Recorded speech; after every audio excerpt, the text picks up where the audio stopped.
অনূর্ধ্ব 19 কুচবিহার ট্রফিতে নতুন ঐতিহাসিক রেকর্ড স্থাপন করল রাজ্য দল। টানা 3টি ম্যাচে ইনিংস ও বড় ব্যবধানে জয়লাভ করে জয়ের হ্যাট্রিক ত্রিপুরা দলের। শুক্রবার চতুর্থ ম্যাচে রাজ্য দল ইনিংস ও 281 রানের ব্যবধানে হারিয়ে দিল অরুণাচল প্রদেশকে।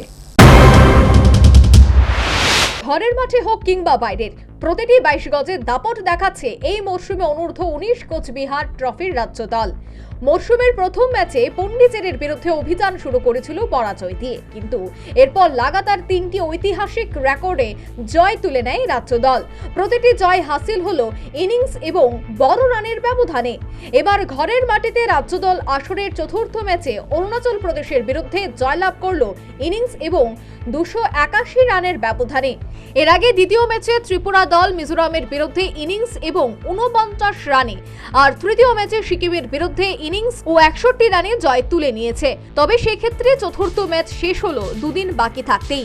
প্রথম দিনে রাজ্য দলের ব্যাটসম্যানরা ঝড়ের গতিতে প্রথম ইনিংসে 7 উইকেটে 429 রান ডিক্লেয়ার্ড ঘোষণা করে। জবাবে অরুণাচল প্রদেশ প্রথম দিনে নিজেদের প্রথম ইনিংস শেষ করেছিল 75 রানে। ফলোঅনে নেমেও এই পরিণতি হলো দলের। 73 রানে পতন ঘটল গোটা ইনিংসে।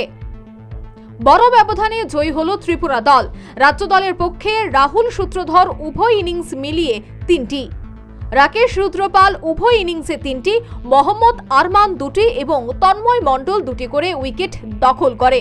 তবে প্রথম ইনিংসে রাজ্য দলের পক্ষে অধিনায়ক অর্কজিৎ রায়ের 171 রানের ইনিংস এবং 6 উইকেট সংগ্রহ করার সুবাদে ম্যাচের সেরা নির্বাচিত হন, যার কারণে 5 ম্যাচের সিরিজে এই আসরে রাজ্য দল টানা 3টি ম্যাচে জয়লাভ করে 21 পয়েন্ট নিয়ে শীর্ষে রয়েছে।